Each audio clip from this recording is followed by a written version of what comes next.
Čaute, vítam vás v ďalšieho videa a toto video je Unboxing 2.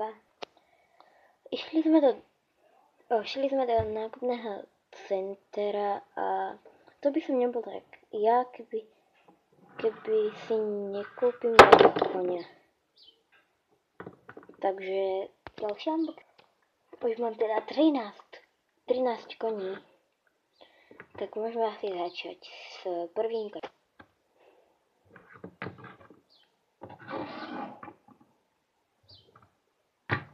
Je to táto hanoverská kobila. Meno sa rozhodne v ďalšom videu, pretože ja som teraz došla z toho nákupného centra, hneď idem vlastne natáčať, takže ešte neviem meno.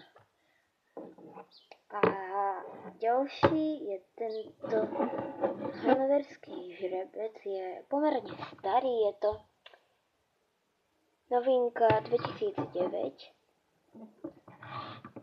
Takže už mám ďalší bárik a k ním si plánujem kúpiť žriebe. Takže tak. A pre tohto už tušíme, no buď to bude Diablo alebo Diamond. Ale nie je to isté. Takže to by bolo celé z unboxingu. A ahoj. Mená píšte do komentárov.